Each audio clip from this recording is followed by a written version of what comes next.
Vamos a escuchar las palabras de un hombre experimentado en política, un hombre que estando en ambas cámaras, tanto en la Cámara de Diputados como en el Senado, y que estuvo al lado de uno de los líderes políticos más grandes que ha tenido este país, indiscutiblemente, el extinto doctor Joaquín Balaguer, perteneciente a lo que era el partido, o es el Partido Revolucionario Social Cristiano.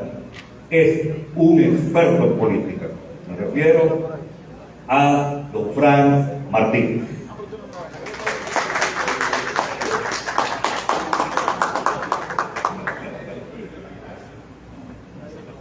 Buenas tardes.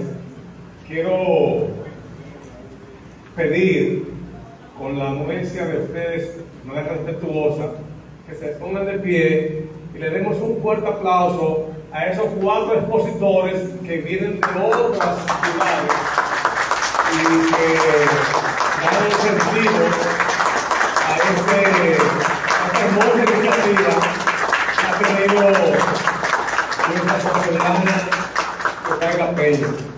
Sociedad y política. Y justamente cuando hacemos el abordaje de estas cuestiones,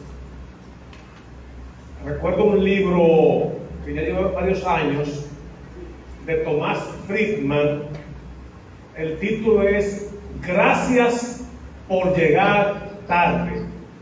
Él plantea que los seres humanos no podemos estar al margen o sin ser influenciados o tocados por 3 aspectos. Número 1, el cambio climático.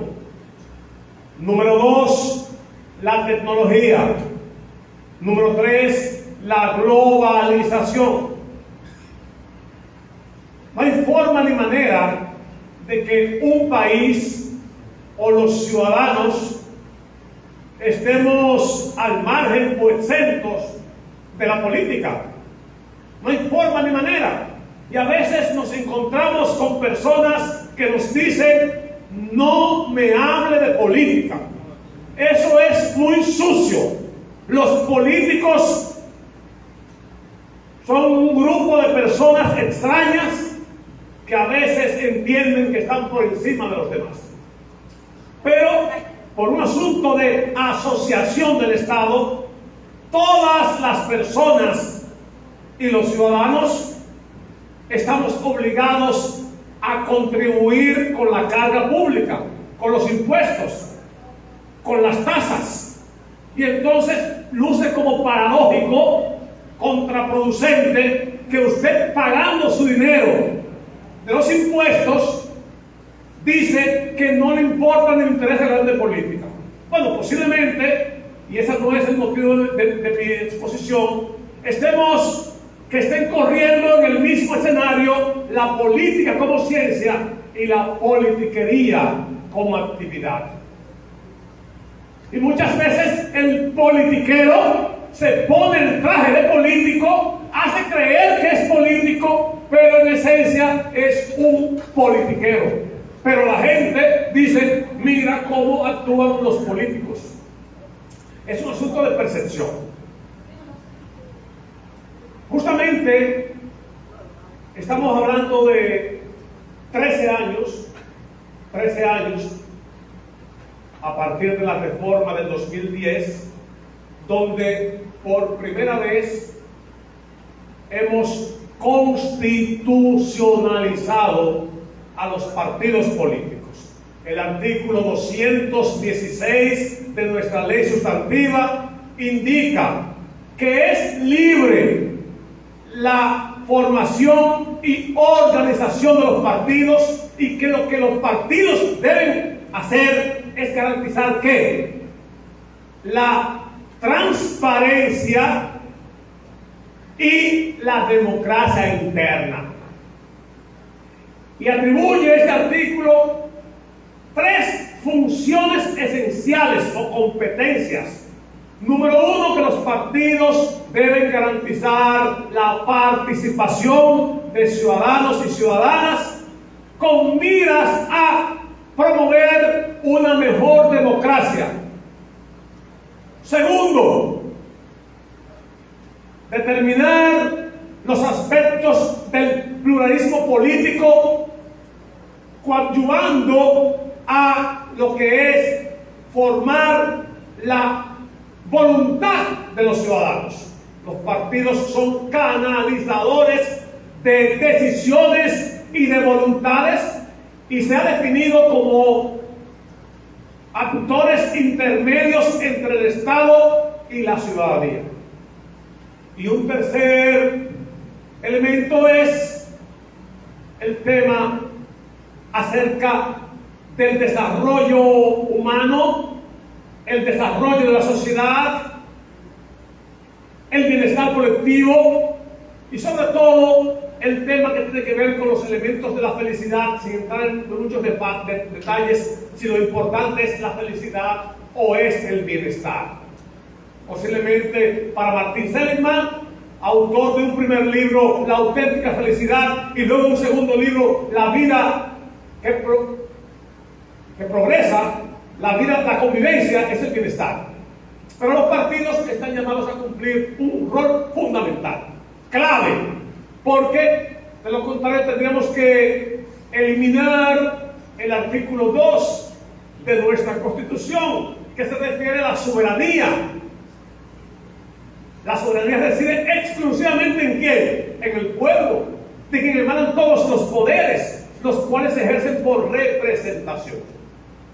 Y parecería que los partidos se colocan en una función diferente cuando encontramos que en muchos momentos el pesimismo está por encima del optimismo, sin entrar en las consideraciones del optimismo ilusorio. Las realidades, la percepción. Por ello, esta ley 33-18 apenas tiene 5 años. 5 años. Y en medio de la pandemia no hemos tenido todavía el tiempo para la maduración de la misma, ni siquiera para la socialización. Y vamos a encontrarnos que hay unas 3 o 4 sentencias del Tribunal Constitucional. Una que tiene que ver con el artículo 44, lo mencionó don Percio.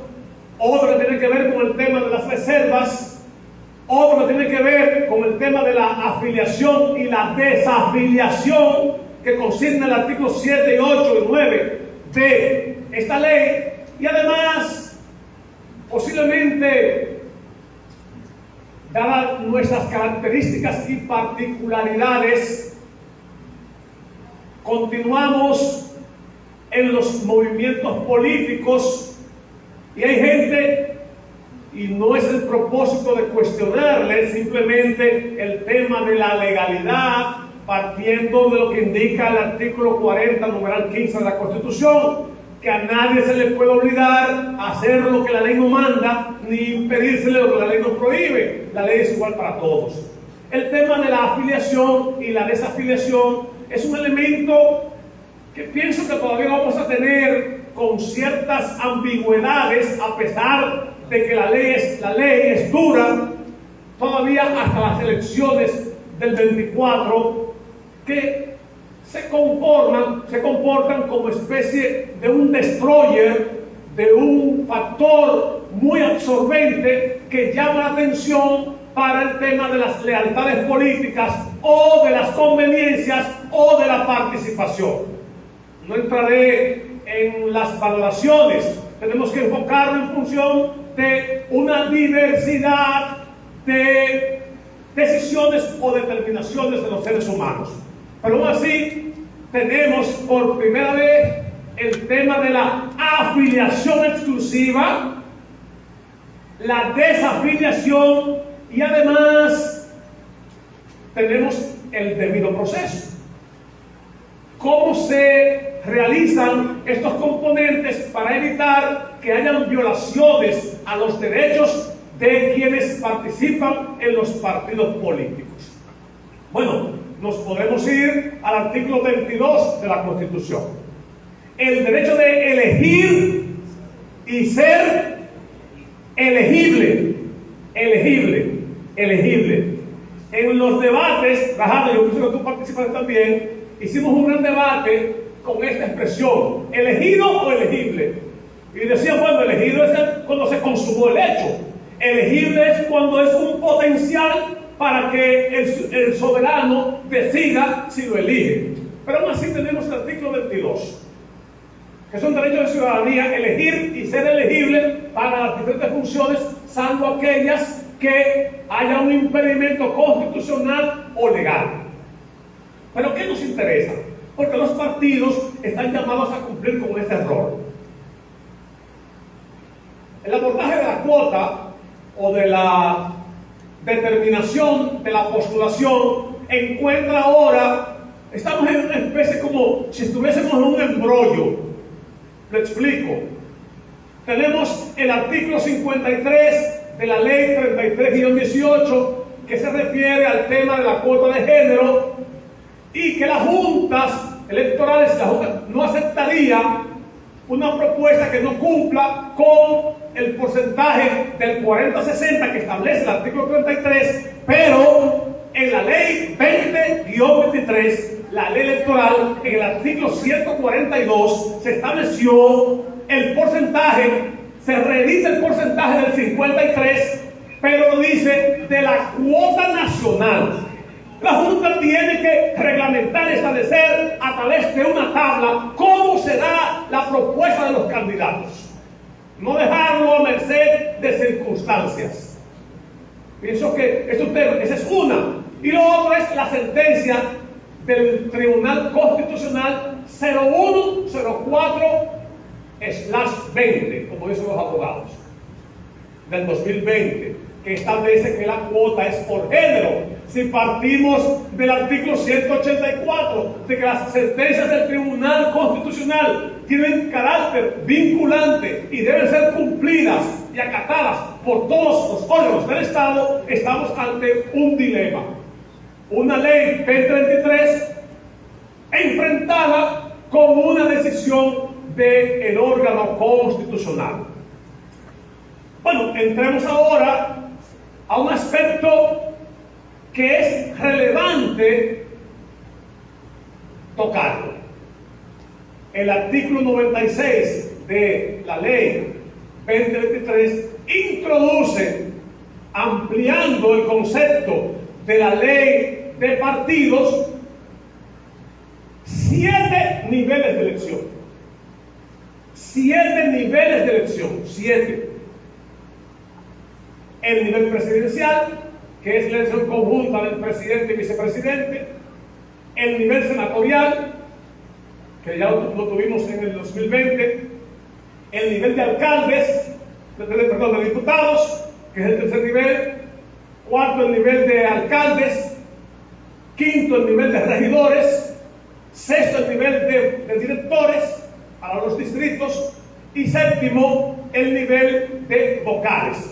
Implica esto que por primera vez en la historia político-electoral de nuestro país, un ciudadano podrá votar por el presidente de la República de un partido, por el senador de un partido diferente al presidente, por un diputado de un partido diferente al senador y al presidente, por un alcalde de un partido diferente al diputado, al senador y al presidente, por un regidor de un partido diferente al alcalde, al diputado, al senador y al presidente, y así igual en los distritos, por un director de un partido y por un vocal de otro partido, que debo entonces, sin inscribirme en la corriente de los directores,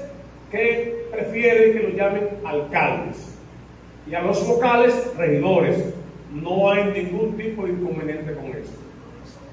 ¿Qué implica esto, señores? Que estamos, para algunos se trata de una gran amenaza para los partidos políticos, pero al mismo tiempo se cumple con el mandato de la Constitución. que establece que la soberanía reside en quién, en el pueblo. El dueño del pueblo, ¿quién es? El pueblo, el ciudadano, que concurre y participa a una asamblea electoral convocada para una fecha determinada. Ahora tenemos una división. El tercer domingo de febrero son las elecciones municipales y el tercer domingo de mayo las elecciones congresuales o congresionales y de presidente. ¿Qué implica esto?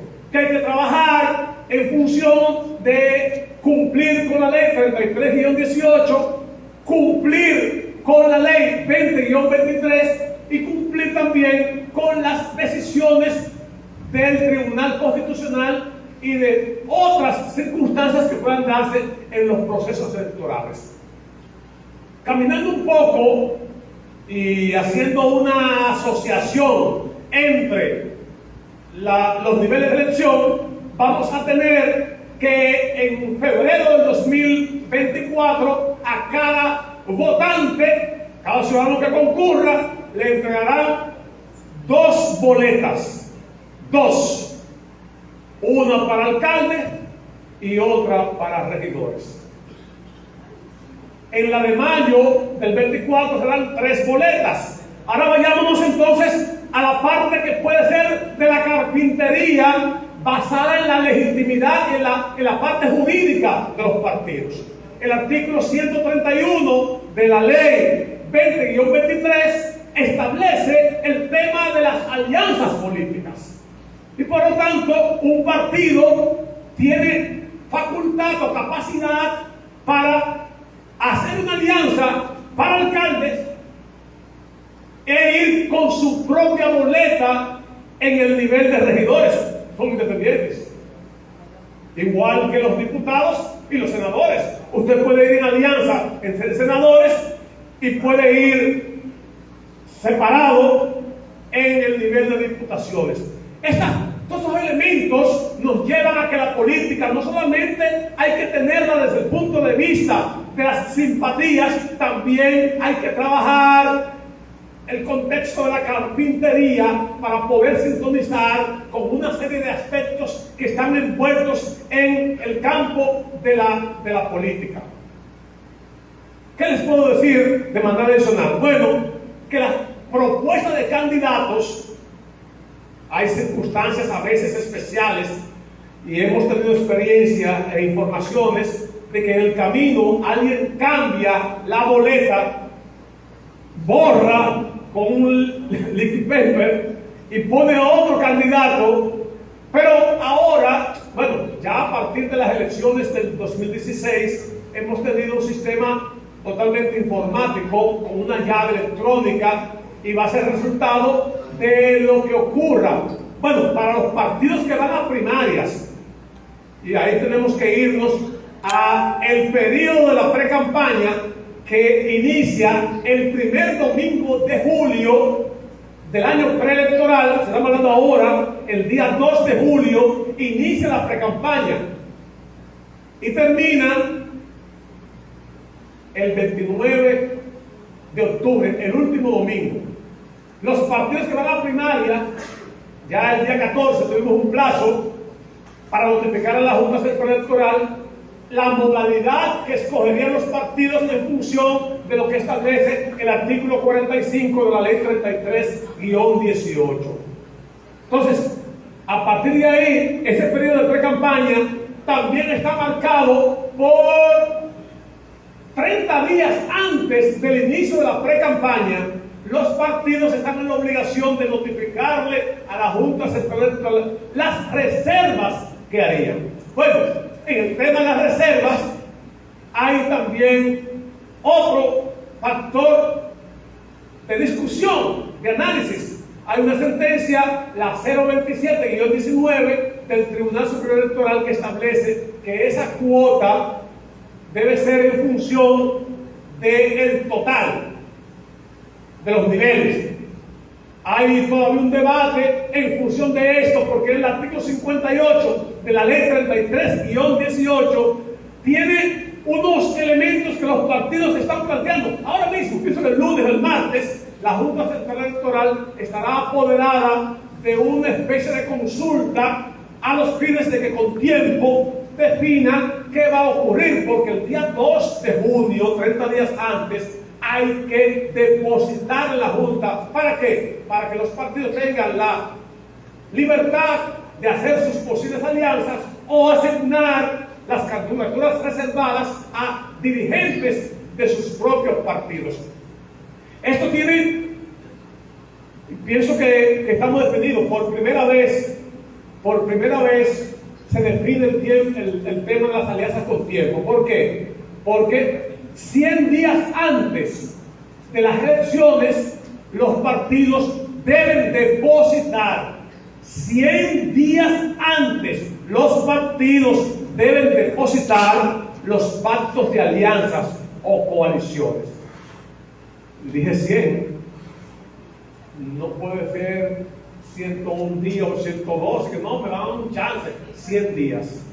Y entonces ahí los partidos tienen que cumplir, porque anteriormente estábamos hablando de que muchas veces eran unos 90 días antes de las elecciones. Ahora se amplió unos 10 días más por el tema de la operatividad. Bueno, estamos hablando que en noviembre de este año hay que depositar las alianzas para los partidos, para el municipio. Y a más tardar 5 días después del 18 de febrero para la alianza presidencial y de los niveles senatorial y de diputaciones. Esto nos lleva a que tengamos que profundizar en la mayor asertividad. ¿Y qué tenemos en esto? Que a veces tenemos la irracionalidad de por medio, la incertidumbre y la certeza, que están en un mismo escenario. Y por tanto los partidos tienen que dar una respuesta desde el punto de vista legal, desde el punto de vista electoral, y además cumplir con cada uno de los aspectos en los cuales se desenvuelven las diferentes candidaturas y precandidaturas. Bueno, unos 45 días antes es obligatorio notificar qué tipo de reservas usted va a hacer. ¿Por qué? Porque además en la práctica, y la mesa de expositores, en la práctica se ha visto, por ejemplo, vamos a poner un ejemplo que no afecta en nada. Lo vimos en la Romana. El PRM se reservó una diputación, 2020. Eligió 2 candidatos en las primarias, Eugenio Cedeño y Jacqueline Fernández. Posteriormente, el PRM hizo una alianza con el Partido del Toro, y en la alianza el Partido del Toro especificó que esa alianza era para un hombre. Pero en el caso de Juan Di Batista, que era diputado en ese momento y que se entendía que estaba reservado, el PRD tuvo que llevar como candidato a Nilsa Díaz, que había perdido las primarias. ¿Qué implica esto? Que los partidos con tiempo tienen que indicar en las reservas cuál es el género que van a reservar. Fíjense que para hacer la carpintería electoral de esto es un tema bastante complejo, y los partidos no pueden darse el lujo de cometer errores, porque los errores pueden implicar que haya un asunto de legalidad y de generarle contratiempos en el orden de la presentación de su propuesta electoral. Termino mi intervención diciéndoles que estamos en el deber de socializar la ley 33-18, la ley 2023, que dicho sea de paso, derogó la ley 15-19, que apenas duró 4 años. La ley 15-19, 4 años. Tristemente, y lo comparto con la diputada Hilary Peguero y con todos, pero con ella, que es una abanderada de esto, el proyecto que la Junta presentó, el Congreso lo fue quitándole y uno de los elementos era la alternabilidad por género. Por ejemplo, si en unas primarias la más votada era una mujer, la segunda candidatura era un hombre, y así se iba alternando en la boleta. Pero finalmente no fue así, y aunque no existe la cuota de género, existe un mandato de la ley de establecer porcentajes de un 40 y 60 en los diferentes, como mínimo o como máximo. Entonces, en este sentido, estamos hablando de reserva de candidaturas, estamos hablando de procesos internos de los partidos, estamos dando que los partidos tienen el principio de autorregulación y autonomía.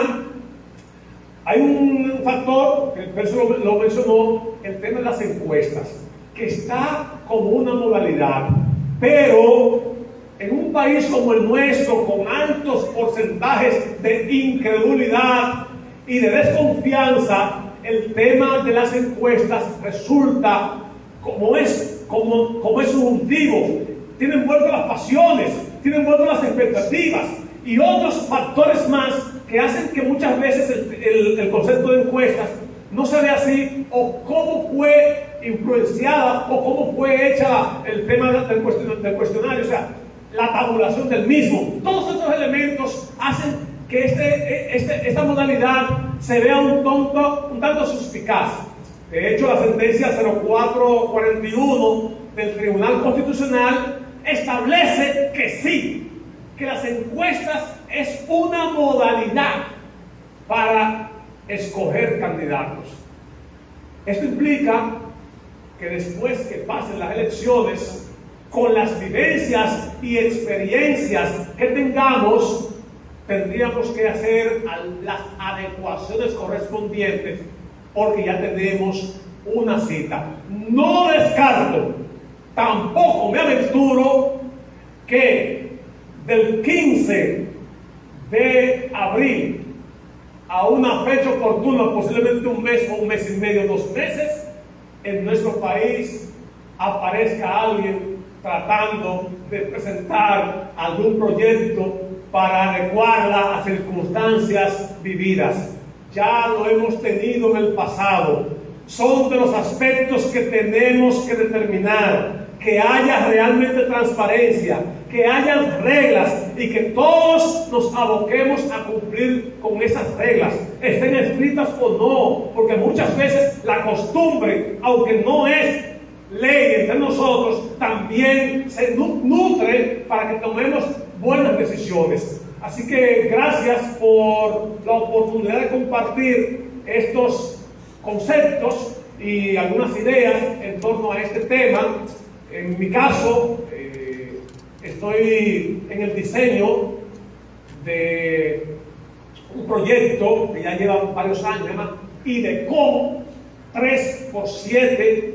Es una especie de centro de ideas, de pensamiento, de debates, que busca el fortalecimiento de las instituciones, que busca promover la socialización, que busca el conocimiento, que está en una dimensión de debatir desde el punto de vista del respeto que nos tenemos entre todos, para que podamos tener una mejor sociedad y que nosotros tengamos la calidad suficiente para abordar estos temas y que la ciudadanía también se interese. Fíjense cómo en la Constitución, en el artículo 63, numeral 13, hablamos de que para que tengamos ciudadanas y ciudadanos más conscientes de sus derechos, es obligatorio la enseñanza de la Constitución. Bueno, Trajano lo plantea en la Fundación, lo trabaja constantemente junto a un grupo numeroso, pero eso lo plantea desde el punto de vista de los medios de comunicación, y como ciudadano, Hillary y Juan Julio en el Congreso, igual que Cedeño, pero muchas veces no, al día de hoy, a la fecha de hoy, no obstante a que el Tribunal Constitucional firmó un acuerdo con el Ministerio de Educación, al día de hoy no hemos iniciado para darle oportunidad a nuestras personas que conozcan las interioridades, sobre todo del tema de la Constitución, que es la clave de todo. Así que muchas gracias y que Dios te bendiga.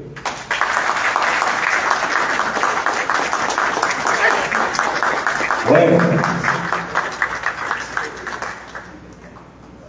quien lo quiera mejor de ahí, dicen en los campos, es un candil. De que hemos aprendido, hemos aprendido. Tienen una sesión de no más de 15 minutos para cualquier duda, cualquier aclaración que ustedes quieran hacerle a los expositores. Están en la plena libertad. Solamente levanten sus manos y le llevamos los micrófonos. Ya le van a llevar el micrófono. Antes de iniciarla, yo quiero iniciar. Yo tengo el derecho, tengo ya 3 horas hablando aquí. Yo quiero iniciar esto. Correcto. El diputado Juan Julio Campos Ventura le pide excusas. Tiene compromisos en Higüey. Recuérdense que Juan Julio no solo es diputado, Juan Julio tiene canal de televisión, emisora de radio. Una pregunta para el diputado, no me puede ir. Hazla de una vez, hazle la pregunta al diputado. Antes de ir, que espere, no me vaya. Le tienen una pregunta, diputado. Nombre, por favor. Víctor Páez. Párese, don Víctor, y hágale la pregunta.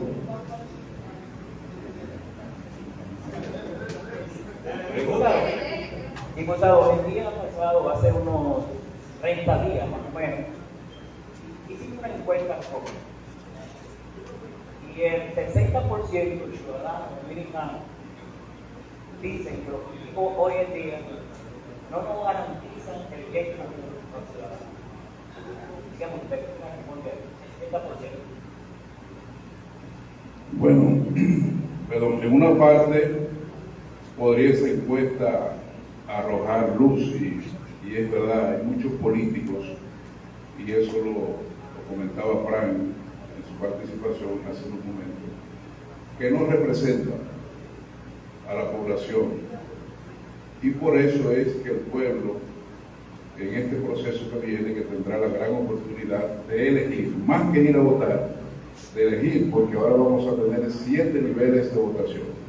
O sea, la gente va a tener la independencia cuando entre al lugar de votar en la urna, ya que el voto es secreto, lo establece nuestra ley sustantiva, podrá escoger los mejores representantes en el nivel que entienda. Y eso le dará oportunidad a la población de mejorar sus representantes, tanto en el Congreso, en el Senado, en la Cámara de Diputados, en los ayuntamientos, en los municipios. Es posible que eso sea verdad, y por eso actuaciones de muchos políticos que son criticadas. O sea, no es general. Eso son excepciones que hay. Yo creo que hay políticos, y yo me incluyo dentro de ellos, perdónenme que hable en primera persona, que tenemos las mejores intenciones y que tenemos compromiso con el pueblo. Y cuando un político ha sido elegido en varias ocasiones consecutivamente, como es el caso nuestro, que es reiterada, bueno, y se fijan que no soy ni tan bonito en la cara mía, es porque la gente entiende que uno hace el trabajo, y otros más. De manera que esa encuesta, ese resultado, podría en parte tener razón, pero no en todas sus partes. Muchísimas gracias. Gracias. Correcto.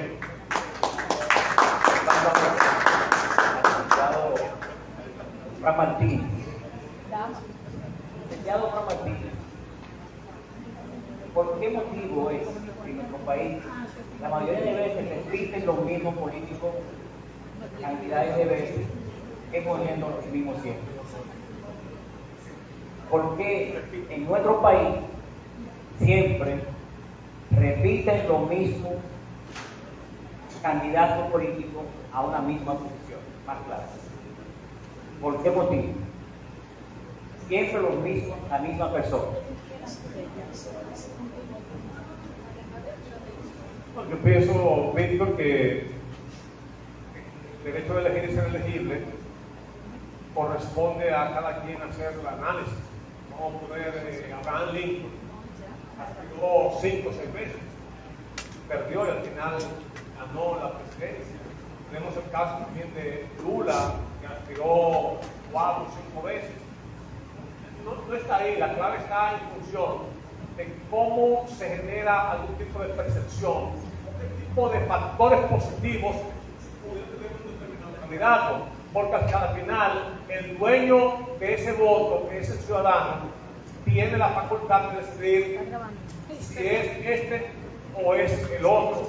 Creo que también en ese tema hay que siempre trabajar en el tema de la renovación, que a veces y pienso que es un tema que entra en el campo de la valoración individual, partiendo de la fortaleza o debilidad. En el análisis FODA, fortalezas, oportunidades, debilidades y amenazas. Pienso que es un tema que hay que trabajarlo siempre. La gente puede decir, no me gusta este, pero me gusta que continúe. Es así. Por ejemplo, Julio tiene ya 4 periodos, Eugenio tiene 4 periodos, aquí Plutarco Pérez tiene 4, pero o sea, tenemos gente que ha hecho carrera, y la carrera legislativa no es mala, como cualquier cosa. Por ejemplo, Nick McConnell, líder de la mayoría republicana en el Senado, tiene 38 años siendo senador de los Estados Unidos. O todo, o sea, la carrera legislativa o la carrera municipal va a conllevar, si usted lo hace bien o lo hace mal. Siguiente pregunta, por favor. No, pero dale tiempo a los demás, que tenemos 15 minutos. Su nombre, por favor. Eduardo Luisito. Ok. Bien, yo tenía, cuando me invitaron a la actividad, sabiendo el tema, Déjalo ahí. me planteé 2 preguntas que realizaron. Una fue respondida por el honorable diputado Eugenio Cedeño, que era sobre el financiamiento y los gastos de los candidatos. En ese sentido fue respondida porque él dijo que sometió este proyecto ante el Congreso sobre que los candidatos debían gastar no más del 50% de lo que devengaría el salario durante esa posición. La segunda pregunta es para la honorable diputada Hilary Peguero en cuanto a la cuota de género o la equidad de género. Ella manifestó su descontento o no conformidad con lo que se ha establecido. Don Percio habló sobre el 60-40, hizo esa aclaración. La pregunta es, el diputado Eugenio Cedeño, un anteproyecto sobre que se debe gastar no más del 50%. Ante esta situación sobre la cuota de género, la equidad de género, ¿ha sometido un anteproyecto o está pensando, qué ha pensado la diputada Hilary Peguero respecto a esa situación concerniente a la elección de las mujeres? Sí, es bueno destacar que nosotros no como bloque hemos estado sometiendo que se cumpla con lo expuesto por la Junta Central Electoral, que era que se trataba de que la cuota fuese 50-50, pero no le llamo cuota porque a mí no me gusta llamarle cuota, sino que se cumpliera con el mandato de la Constitución, que es que todos los ciudadanos tenemos el mismo derecho de ser elegidos y elegidos. ¿Pero lo ha presentado el Congreso? Está presentado, sí, pero no nosotros, el bloque de diputados del PLD. Lo que pasa es que no quería hablar de eso. Gracias. ¿Alguien más? Sí, su nombre, por favor. Mi nombre es Jesse Bob. Enciéndalo.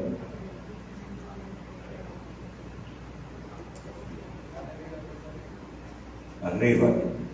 El botón de arriba. Buenas tardes. Mi nombre es Yesel Bautista. Quiero felicitar a la mesa de expositores ya en esta tarde.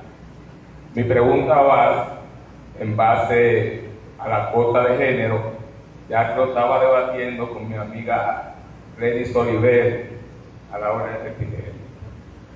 Yo digo, no estoy de acuerdo con la cuota de género, y no es porque soy machista, yo no soy machista, yo soy un verdadero defensor de la mujer, y estoy de acuerdo también con lo que dijo la diputada.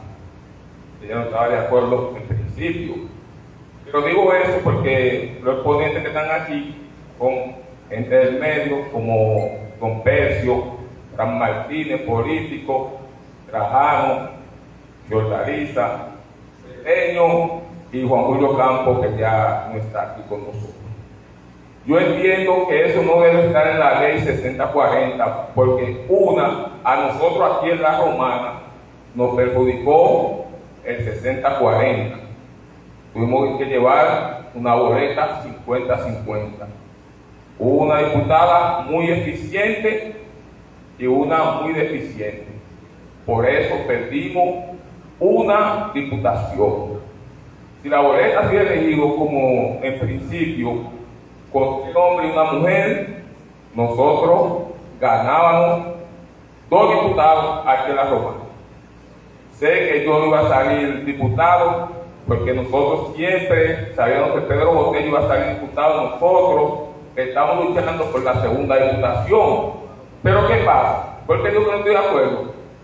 Porque tanto el artículo 22 de la Constitución, el derecho de ciudadanía de elegir y ser elegible, y el mismo 39 de la Constitución, donde habla de la igualdad de género. Entonces, entendemos que no deben seleccionar, ninguno habla de porcentaje, incluso artículo constitucional. Yo entiendo que los partidos son los instrumentos democráticos que tenemos en el país. Los partidos tienen que formar su dirigente a través de la escuela de formación política, tanto hombres y mujeres. Incentivar que las mujeres puedan ser más eficientes, que puedan participar en la política. Haga la pregunta. Sí, bueno, yo estaría de acuerdo, porque Balaguer, primero Trujillo, fue el primero que le dio el derecho a las mujeres para que puedan votar. Ya le están dando un derecho. Balaguer le dio, nombró en el 66 26 mujeres gobernadoras. Con esa forma es que yo entiendo que eso debe estar en los estamentos, ya en los ayuntamientos y en los ministerios del gobierno. Ese porcentaje debe dárselo a la mujer para fortalecer la mujer dominicana, para que puedan incentivarse, que puedan incursionar en la política. Eso era la salvedad que yo quería hacerle a ustedes. Estamos de acuerdo que los diputados y esas personas se puedan llevar esa voz y que todos podamos ser iguales en la Constitución. Muchísimas gracias. Por favor, el micrófono. Bien, señores, lamentablemente hay muchas preguntas por hacer, muchas personas que quisieran saber mucho más. No, yo muestro. Mira que hasta yo tenía uno y ya me dijeron cállese. Hágala así sin micrófono, que tú hablas duro, tú eres locutor. Rapidito. Bien, la pregunta es la siguiente. Acuérdate que no es en el programa. Sí. Okay. Simplemente, ¿qué va a pasar con aquella fórmula que se utilizó en las elecciones pasadas de que muchos candidatos sacaron votos suficientes, sin embargo no pudieron ganar la curul, y otros que no ganaron nada casi y por esa fórmula que se utilizó sí pudieron llegar? Ahora mismo, para estas próximas elecciones, ¿qué va a pasar con esa fórmula? Bueno, el doctor Botelcini te la va a responder. Hay muchos métodos de reparto por el tema de la proporcionalidad. Esto es para cuerpos que son plurinominales, ¿verdad? De varias candidaturas que son indispensables su manejo. En el caso del método de nómina, se maneja más de 40 países. Hay siempre alrededor del mismo una asfixia, pero el mismo no es inconstitucional. El mismo lo que procura, lo que busca es que haya un necesario equilibrio a partir de la proporcionalidad genérica que toman lo que cogen las otras fuerzas políticas a nivel porcentual. Si no, correríamos el riesgo de que el partido que saque 50 más 1 pudiera ir entonces con el Congreso completo. Si vamos a darle solamente a que ha sacado más votos de tú al tú, entonces no se van a ir reflejados los votos que saque el otro partido del otro lado. Y por eso es indispensable, porque la democracia se trata de equilibrio, se trata de contrapeso. Entonces, en modo alguno, para ese cuerpo plurinominal, como lo son los diputados, no se puede tener otra mecánica, otra posibilidad que no sea esa, que permite entonces esa proporcionalidad a la hora de la participación en el necesario equilibrio un congreso. Y escucha dos versos. A propósito de que Brian habla del método que hay que usar, creo que eso no se ha variado todavía, seguirá siendo el mismo método. Por tanto, en las próximas elecciones se va a usar el mismo método. Pero cuando uno oye el método de Hobbes, uno pensaría en un gran matemático. Y ocurre que Hobbes lo que era decir un abogado. Parece que los abogados pensaban más en el concepto de la democracia, del equilibrio de la democracia, más que una cuestión de números, por lo que mismo él decía. Bueno, alguien que saca 50 más 1 es dueño de todo.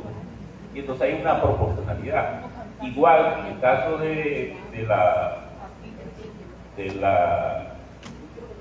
género, 40-60, que es lo que tenemos ahora, y la propuesta de la Junta, alguien preguntó ahorita a la diputada a quien se había presentado. La Junta presentó la propuesta inicial de reforma a la ley de partidos 50-50, que los candidatos tenían que ser 50% hombres, 50% mujeres, pero se va a usar el mismo método.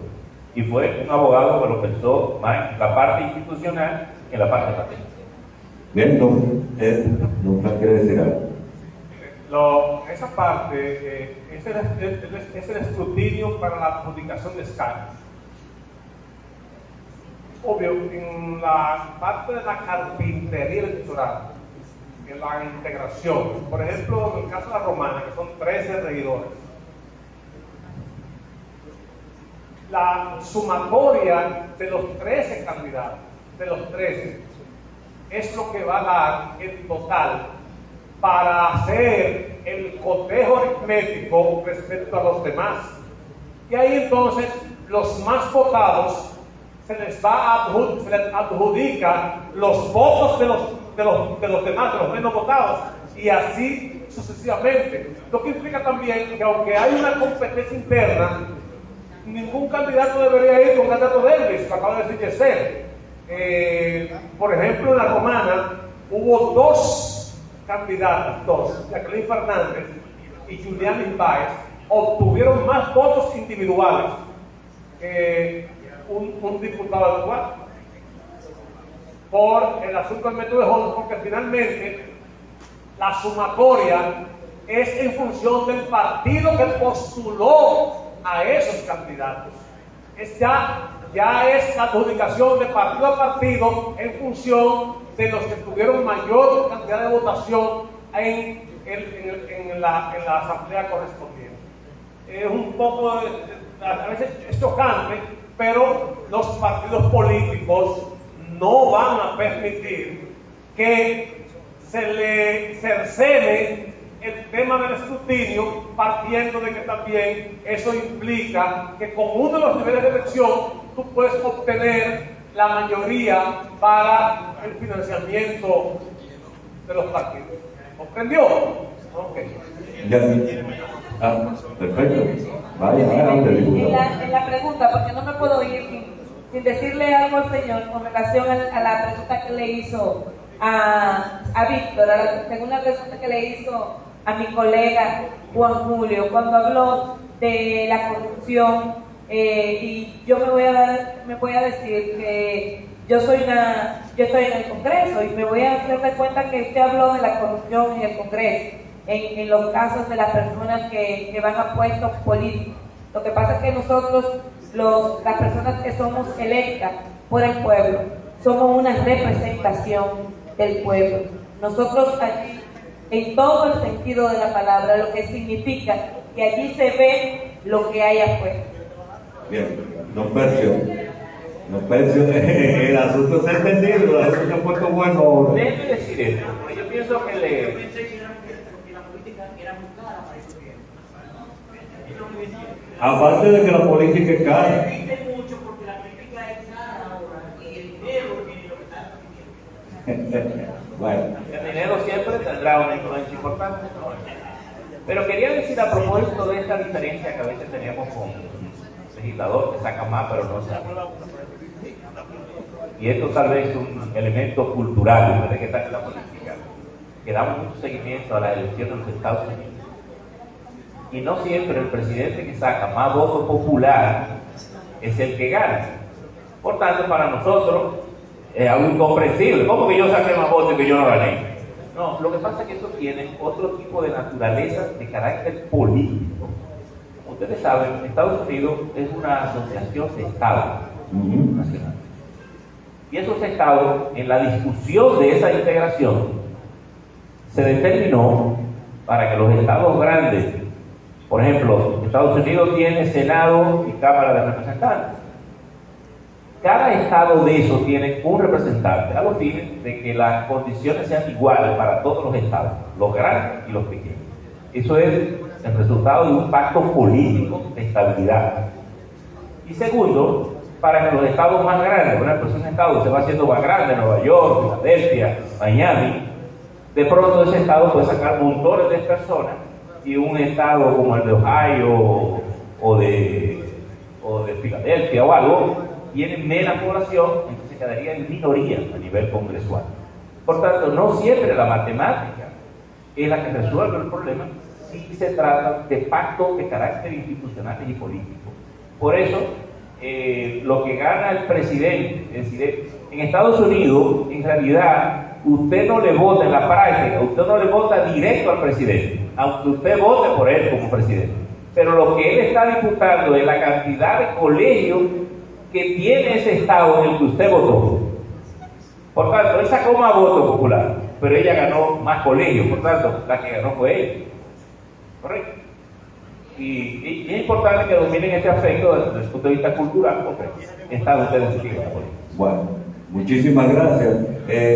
No, es que el tiempo se nos acaba y los expositores están cansados. Yo quiero que sobre sus pies le demos un fuerte aplauso a cada uno de ellos, que se sientan hasta los dos que ya tuvieron que abandonar las cuestiones de trabajo.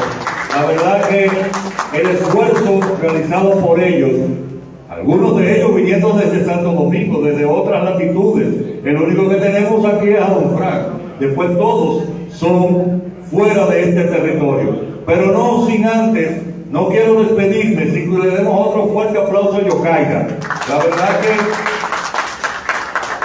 que entendemos que siendo este el primero, debiéramos de replicarlo como un segundo. De mi parte, ha sido un placer poder haberles conducido. Les dejo en la despedida con Yokaira. Pasen un feliz resto de día. Gracias. Solo debo decir gracias. El programa Sociedad y Política a disposición de ustedes, precandidatos, candidatos, para que hagan sus propuestas, sus proyectos a través de Sociedad y Política. El que no está aquí se lo perdió. Y ustedes que están aquí, qué bueno que lo pudieron aprovechar. Gracias y que Dios les bendiga.